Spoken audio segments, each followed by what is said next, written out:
يلا حبايبي، ايه رايكم بقى في الفطير الجميل ده؟ شايفين الحلاوه، شايفين الطراوه، طرو جميل ازاي، شايفين يلا بقى ايه ناكله بقى بايه؟ بعسل، عاملين عسل وطحينه اهي ناكله. الله، شايفين الجمال. يلا ندوق بقى كده. الله، تحفه، سخن وجميل وملهلب. احنا بقى كورنا الفطير، هناخد، عملنا الكور كبيرة شوية، هناخد كل 2 فطيرة، هنعمل واحدة كده هنفردها، هنفرد واحدة اهي وهنحط في قلبها واحدة، هنعمل ايه كل واحدة 2 ونحط. فردنا واحدة وحطينا اهي التانية عليها اهي، هنقفلها. ودي فطير الطاسة يا حبايبي معاكم كده، فطير الطاسة.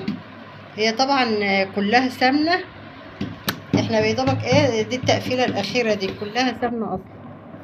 كده كده اهي هنحطها في الطاسه بقى، هنكملهم كلهم ونرجع لكم. يلا حبايبي بقى، ما تنسونيش، انا والله العظيم عماله اكله وهو سخن جميل تحفه. ما تنسونيش بقى في اللايكات الحلوه. احلى فطير تاكلوه بالجبنه القديمه بالعسل، 100 100.